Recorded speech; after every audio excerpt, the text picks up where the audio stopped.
In the year 70 AD, one of the most sacred cities in the world was reduced to ruins. Its temple, the center of Jewish religious life, was burned to the ground. Its walls were shattered. Its people were killed, enslaved, or scattered across the known world. The destruction of Jerusalem by Roman forces was so complete that it reshaped Judaism, strengthened the new Roman imperial dynasty, and changed the course of Middle Eastern history forever. Like, share, comment, and subscribe if you value real, source-based history, because today we are examining the siege of Jerusalem in 70 AD. We'll be drawing primarily from the eyewitness account of the Jewish historian Flavius Josephus, along with Roman historical records and modern archaeological evidence. This is not legend. This is documented history. So how did it come to this? The conflict didn't just start in 70 AD. It began 4 years earlier with a rebellion. Judea had been under Roman rule since 63 BC, when the Roman general Pompey the Great first captured Jerusalem. For nearly a century, tensions simmered. Roman taxation was heavy.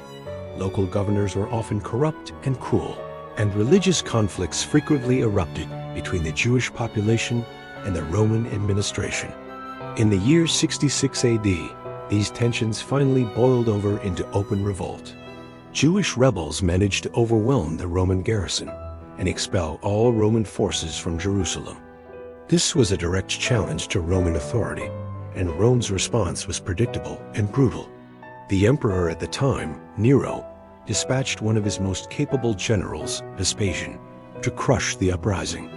Vespasian, along with his son Titus, led a massive army of several legions into Judea. They didn't march straight for Jerusalem. Instead, they adopted a methodical strategy, systematically capturing rebel strongholds throughout Galilee and the surrounding countryside, isolating the capital. But then, in 69 AD, events in Rome itself threw the campaign into chaos. Emperor Nero was dead, and the Roman Empire was plunged into a bloody civil war known as the Year of the Four Emperors. In a dramatic turn of events, the legions in the east declared their own general, Vespasian, as the new emperor. Vespasian had to return to Rome to secure his throne, leaving the final task of finishing the war in Judea to his son, Titus. By the time Titus and his legions arrived at the gates of Jerusalem in the spring of 70 AD, the city was already tearing itself apart from the inside. Instead of uniting to face the common Roman enemy, rival Jewish factions were locked in a vicious internal power struggle. The historian Josephus describes three main groups, led by charismatic but ruthless figures like John of Giscala and Simon Bar Giora. In their fighting, these factions committed a fatal error. They burned each other's grain and food supplies. This act of self-sabotage would have devastating consequences when the siege began in earnest. So, when the Romans arrived, Jerusalem was internally divided and its food reserves were critically low, but it was still a formidable fortress. The city was protected by a series of three massive walls, with its highest point dominated by the enormous fortified Temple Mount complex, which was a fortress in its own right. Titus commanded 4 elite Roman legions, the 5th, the 10th, the 12th, and the 15th. He timed his arrival perfectly, beginning the siege just before Passover. This was a deliberate move. The city's population had swelled with pilgrims from all over, trapping a massive number of people inside and putting an even greater strain on the dwindling food and water supplies. Roman siege warfare was a science. The first step was to build a complete encirclement of the city, cutting off all escape routes and preventing any supplies from getting in. Roman engineers then constructed massive earthen ramps to move their siege, towers and battering rams up against the city walls. The initial assaults were met with fierce resistance from the defenders. Frustrated by the slow progress, Titus ordered the construction of a circumvallation wall, a stone barrier several miles long, completely sealing off Jerusalem. This turned the siege into a waiting game, designed to starve the city into submission. Josephus, who was present during the siege, gives a harrowing account of the famine that ensued. He describes scenes of unimaginable suffering as food ran out completely.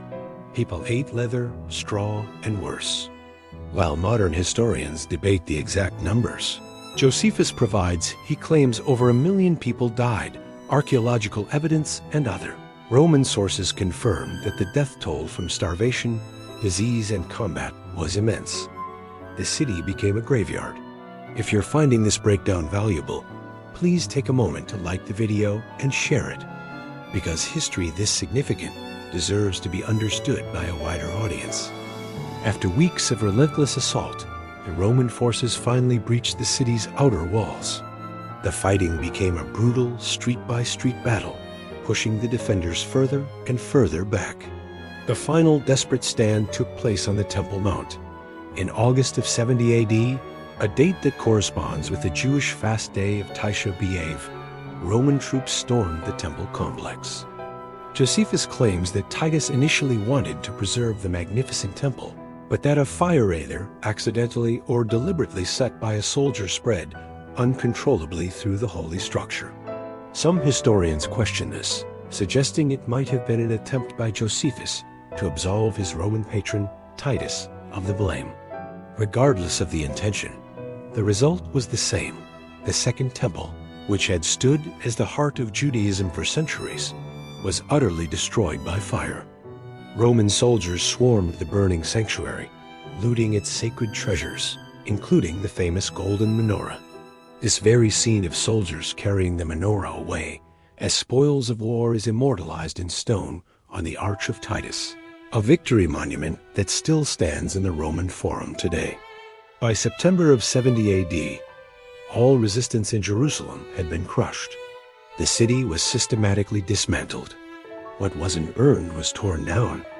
The majority of the survivors were rounded up and sold into slavery, or taken to Rome to be paraded in Titus' triumphal procession, many destined to die in the arenas. The fall of Jerusalem in 70 AD was the decisive blow in the Jewish-Roman War, though some resistance would continue, most famously at the mountain fortress of Masada, which held out until 73 AD. But the war was effectively over. The consequences of this siege were profound and long-lasting. For Judaism, the destruction of the temple was a cataclysm. It ended the entire system of priestly authority and animal sacrifice that had been central to the religion for over 1,000 years. In its place, a new form of Judaism emerged, one centered on the synagogue, prayer, and the study of Scripture under the guidance of rabbis. This rabbinic Judaism is what has survived and flourished for the past 2,000 years. For Rome, the victory was a massive propaganda coup for the new Flavian dynasty. The immense wealth looted from Jerusalem, especially from the temple treasury, helped finance some of Rome's most iconic construction projects, including the Colosseum. The siege of Jerusalem was not just another military campaign. It was a turning point in religious, political, and cultural history. One city, one siege, and consequences that have echoed for millennia. The temple was never rebuilt. The empire that destroyed it eventually fell. But the faith that was forced to reinvent itself in the face of that destruction has endured. History shows us something powerful.